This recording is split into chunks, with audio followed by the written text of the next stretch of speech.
Well, hey, Gundam Maniacs, welcome to another episode of Gundam Explained. So I finally got around to watching IBO.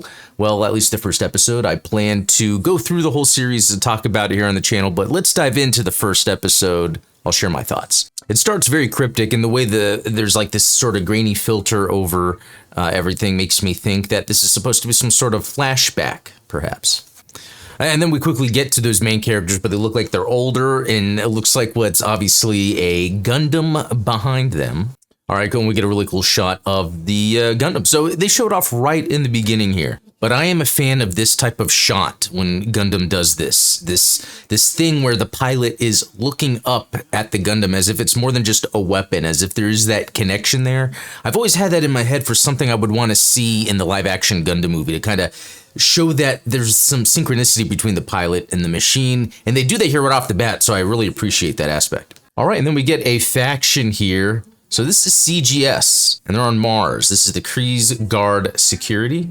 Anyway, so we're seeing some world building going on, some of the characters talking to each other, like kind of seeing the ranking, the authority that's going on. And yeah, these are just some security troops that are tasked with something. There's apparently sort of royalty associated with Mars, which they are on, and they are being told to help like bring her to Earth so they can kind of help. She has this initiative to try to get freedom to Mars. So we can see where this is going.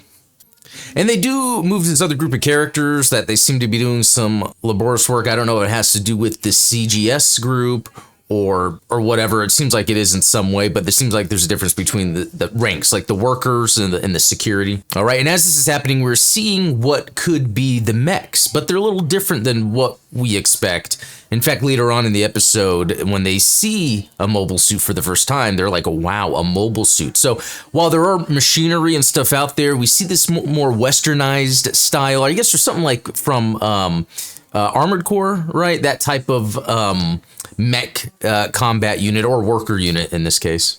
Yeah, so they waste no time with the child slapping in this one. I mean, but that guy has a face you would just want to slap back. Although I will say, you know, this came out in 2015.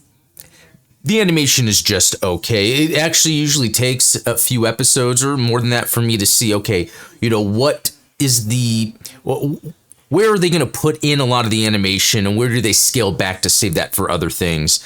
When you have these goofy side characters, I can see you're not really spending too much time on them. Again, some more world building. Always love a good lunch scene, dinner scene, you know, kind of like in Aliens. Ripley finds out Bishop is an android.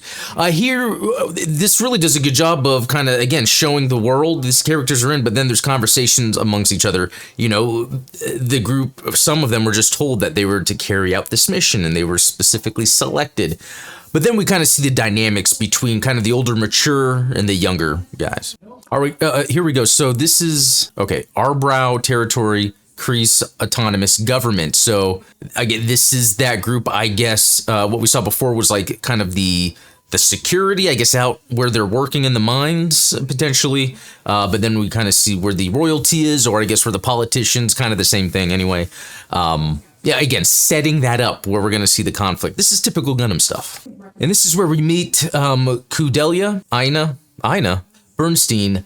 So yeah, this is kind of like where the things kick off. Just a young, naive kid that wants peace. You know, that's another similar trope that's going on here. Yeah, her idea is to just for Mars to have freedom. And so I guess the Prime Minister is meeting perhaps with someone that's higher up in more of maybe the military part of Mars. So in fact, it could be that there is more military control over Mars. I don't know exactly yet until I get more through the show. But it seems to be a problem with the Prime Minister's daughter wanting to kind of show this peace or bring about a piece of like an independent Mars. You know, I still really don't understand the dynamic yet of these two, but it's reminding me of Witch from Mercury, where at the beginning they were like quickly establishing here's kind of that higher up political back and forth and who would stab who's back. So we'll see if that happens here. Okay, then we start meeting a new group of people. This show now becomes Legend of Galactic Heroes. Joking. I don't know if you've seen that amazing show, but this is the vibe I'm getting from this. So this is Galahorn GJ something crazy. Again, I'll get these names down as I go. So this seems to be what would be the opposing force, or maybe what is part of like the Earth fleet. So that I'm not clear on yet. I'm still trying to get these factions down. So they're figuring, learning about everything that's happening with the Prime Minister's daughter from Mars, and so they're wanting to get involved. And I guess, it's just kind of the Gundam thing. This opposing force wants to do something, so this other opposing force does the other thing. I bet as it gets further, we'll get a better, deeper understanding, especially in regards to this 300-year-old war. But so far, pretty intriguing. All right, we get a cool shot of some of the older, types of mobile workers or whatever that they would use. And then we're kind of seeing, they show more, but there's implants on their spinal cords, I guess, used to interface with the mobile workers, or even the suits, moving forward. And they even talk about it would take about 5 months to go from Mars to Earth and back. And then I guess there's this protest that's happening where, Mars wants to be free from Earth. Again, very classic, but I like that we're seeing in the middle of all the people here, we see there's robotics, robotic weaponry involved. You never know, this could be a disaster scenario. All right, they introduce us to a character here. I didn't really capture any of that. All right, Prime Minister's daughter, she's with that group that's gonna take her to Earth, and I guess she's all happy and cheery about it. She's like, hey, show me around. And it's one of these moments where it's kind of I'm understanding kind of that tropey nature of Gundam, and not in a negative way. It's more of a, not many series really do this, but it's kind of a reflection of that kind of younger attitude and mindset, and even how you present yourself, because you believe so much in this thing that you think you can do, but it's going to take experience through life to really understand the realities of it. And I wonder how much that is actually giving up, as we get older, and we sometimes are like, well, this is the reality, these are how things are. But I think it does take, younger people with the vision of, without having the judgment that clouds them, of the negativity of trying to move forward with an initiative. And hers is making a planet free, which is a pretty big deal. All right, so then we get our battle scene. So this is that Galahorn group, if I'm saying that right. I guess they know that the Prime Minister's daughter's at this location, so they're like, well, let's just go in and take them out. Again, I feel like it's some sort of mining facility potentially, but then you also have the security group there, so then they're able to, get in their... They're not suits at this point. They're really just little mechanized robot units that then take out to fight, defend. So here we see what we saw that was in that protesting crowd. It was kind of like this mobile walker with 3 legs. Pretty neat, basic design, but pretty neat. Oh yeah, just wanted to take some time to look at more shots like this, because this is the stuff I appreciate. I do like that for a Gundam show, the machinery, the weaponry that we're seeing early on is vastly different than a lot of things we see before. I will say, though, that, Witch from Mercury came out after this, and I will say Witch from Mercury has things that are very reminiscent of this. This is when we get to some very angular but minimalist designs. All right, and then we see this mobile suit land, which I gotta say, it looks pretty cool. It doesn't super evoke Gundam, but if you look closely, it starts to come out, especially the way the chest is shaped. The head, even though it's a little different, how it just kind of has this sort of shape to it where there's a little bit of geometry and everything, even the way the shoulders are. All right, and there's that pilot inside that cockpit, so we get a look at the technology they're using there. Anyway, so crazy battles happening. This mobile suit's going to take everyone out. Yeah, I'm even getting not only Gundam, but Zaku vibes here, for sure. And I guess that makes sense. But, because of this battle, then they pull out their secret weapon, which I hope they explain how this happened out of nowhere. Well, except for the fact that they had it this whole time, but you know what I mean. And that is the Barbados coming out of nowhere. So during that battle, our Mikazuki, our main hero, or Mika, muscle-bound tiny boy, I guess secretly goes back into the base, and they get to that Barbados that I guess they had captured from a while ago somehow. I don't know. They'll probably explain that too. And apparently a lot of the technology in this is something called an Ahab reactor. So we'll probably learn more from that. That might be similar to the Minovsky particle in a way, or the GN drive, from 00. So we'll see there. So anyway, it ends. We get to see, the Barbados. We get to see the Gundam at the end, and it does its thing. You know, takes out that mobile suit. All right, so final thoughts on IBO. What I do like about it is that this seems, and this has just been one episode so far, less whimsical than some recent other non-UC Gundams that have come out have been.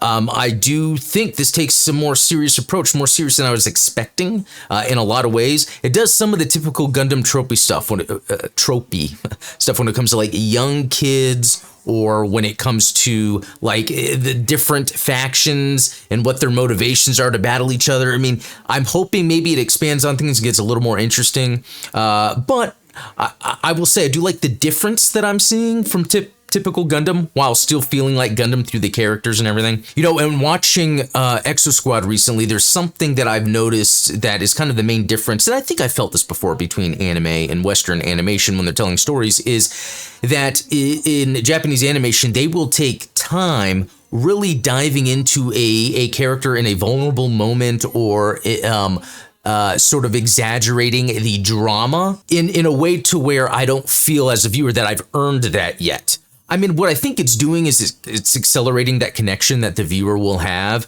by, you know, like at the end of this episode when between Mikazuki and his friend, forgot his name, I have it written down, where it kind of reflects back at the beginning where there's that flashback sequence, but it's like they have this plan. It's very like melodramatic, emotional. Yeah, we're going to change the world, or, you know, something like that, where I don't feel like that was like earned for me. You know, that's almost like I walked in like 8 episodes in and I'm like, huh?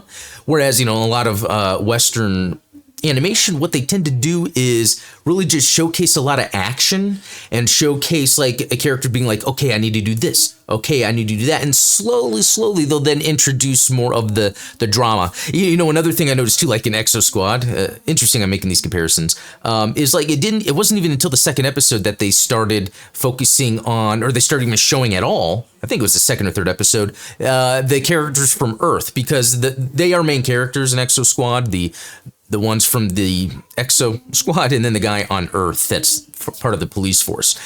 And what I see the anime tends to do is they like to cram a lot of that stuff in really early on to get it out of the way. And yeah, Witch from Mercury, I think, was the same thing. Really early on, they seem to be talking about the world and the politics in a way where you're like, okay, I see where this is going. And then it kind of just dropped that. But it gave you an idea of the world the characters are in. So I guess I've noticed I've picked up the way world building works in different types of anime, in Western animation, etc. And, you know, I have my preferences, but sometimes it's a mixture of like the music, the animation, the story. I don't need everything to be perfect, but a few elements need to be there. And so for music, so far, sometimes it takes a while, but nothing music-wise stood out to me except that it sounded like, and this is not the perfect description, but the Unicorn soundtrack with banjos. That's how I would describe the music so far. Not saying that's a good or bad thing, we'll see.